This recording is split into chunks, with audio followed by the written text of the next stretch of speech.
Okay, riddle me this. Is it a challenge or is it an opportunity? Is it an adversity or is it an adventure? There's a way of thinking and being that enables high achievers to reach their next level of wealth, success, happiness, fulfillment, and of course, peace of mind. That if you adopt this too, it'll completely change the way that you operate and achieve everything that you want in life. You see, the way you perceive a situation has a direct impact on the way that you approach it. But what a lot of people forget is that you're in complete control of the story that you're telling, yeah? Which is to say that you're in complete control of how you perceive any given situation. And your body and mind will respond to the story that you're telling. As an example, when we sold everything we owned to move from the UK to Canada in the middle of the pandemic, without having a clear pathway of even getting here, the story that most of my friends had was that I was behaving kind of recklessly. Yeah, I mean, I sold our 4-bedroomed house and everything in it, and my 2 autistic teenagers and I moved into an Airbnb indefinitely because it was COVID times and the planes weren't flying and the travel permits weren't being processed by Canadian immigration according to the normal processing timelines. So we literally had no idea how long we were going to be there. But I didn't view it as being reckless, yeah? I didn't even view it as being particularly scary because in my mind, moving to Canada was a done deal and it was therefore just really exciting. So any waves of emotion that I experienced, they quickly flowed through me without having any negative consequences. This is how I created the narrative that got me to where I am now. And it's something that you can absolutely do too. Okay, so what am I even talking about, right? Well, the emotional response you experience only lasts for 90 seconds. After that, the only reason that you still feel that emotion is because of the story that you've attached to it. So let's say that something really challenging happens and maybe you feel a very, very real emotion of fear. If you can just sit with that fear without making it mean anything, then it'll pass in less than 2 minutes.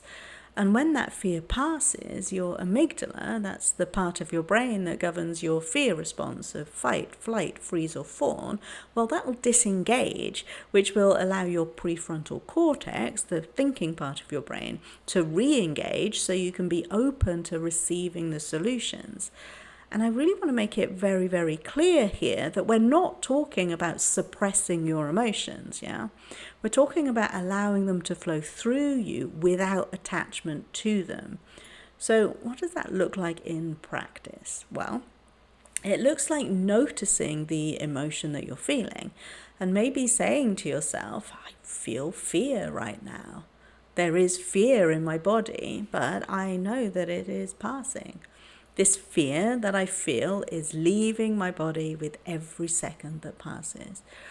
Or maybe you can count back from 90, just focusing on the numbers whilst breathing really deeply, which lets your body know that it is safe. Because the truth is, what most of us experience fear around isn't life-threatening. Now, obviously, if a hungry bear is heading your way, don't just stand there counting. Do what you need to do to preserve your life. But generally speaking, very few of us are going to find ourselves in a life and death situation like that. It's far more likely that we'll experience fear because we've been asked to give a presentation or to make an investment that we believe is a bit of a stretch on our finances. These are not life-threatening situations, yet our fear response is exactly the same as if they were. So you acknowledge the emotion and you let it flow through you, like energy in motion, emotion.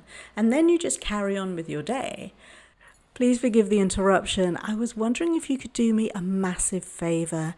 As you've got this far in the video, please could you give it a like and leave a purple heart in the comments to help teach the algorithm who to show this work to.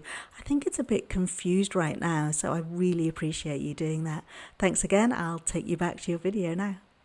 Now, does this take practice? Well, yeah, of course it does. We're so used to attaching a story to everything that we experience that it's an unconscious habit that we all have. And because the brain is playing out every possible future scenario based on our past experience, through the lens of protection over peace or happiness, we'll be drawn to the darkest imaginings associated with the emotion that we feel. So our job then is to dismiss those thoughts before they take a hold of us. Again, this isn't denying the emotion. It's dismissing the thought as not being a truth that you're buying into anymore. And once you're able to do that, you can then insert a new truth of your choosing, one that serves your ultimate desire. So excitement and anxiety have exactly the same physiological responses. So you can tell your brain that you feel really excited to be talking to the thousands of people in the auditorium instead of the story about being really anxious about it. You can feel excited to be making that investment in yourself instead of entertaining the story of what might go wrong about it. Yeah. And the more that you do that, the more you'll program your brain to default to the positive stories instead of the stories of fear.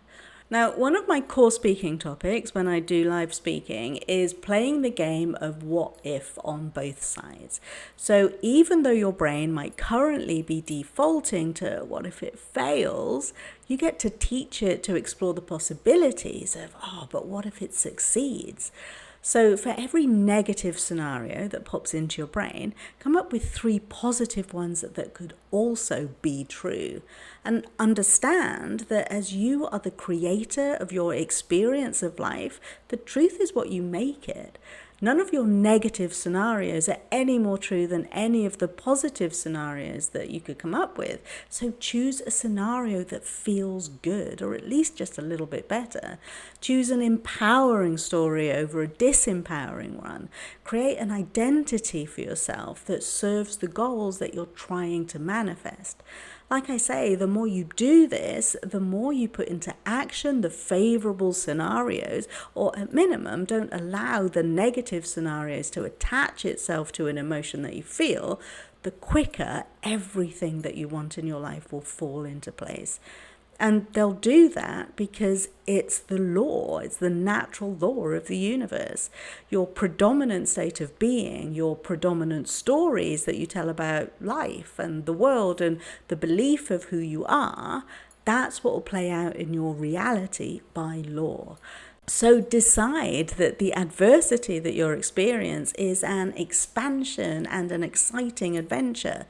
Decide that the challenge is an opportunity, and you'll see that life just rearranges itself to make that point of view true. Like I say, it's the law, and it's also how our brains are designed to work with these universal laws. Laws like the law of vibration, attraction, and cause and effect. So just imagine what your life would look like and be like if you always defaulted to the growth and expansion of life instead of defaulting to a fear response that closes you off from all the possibilities available to you. That's what we're working towards in my free school community, where we talk about the neuroscience, psychology, spirituality, and manifestation techniques of how to live a life that feels as good as it looks. My school community is also the home of all of my paid and free programs, including the free 14-day mini course, Rewire Your Brain for Happiness, which is a great place to get started in this work.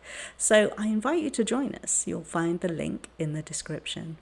And if you missed my last video on how to live with ease, I highly recommend you watching that one next. So just click there to watch that now. I look forward to seeing you in my community, and if I don't, well, just know that you're ready, and this is where it begins. I'll see you next time. Bye.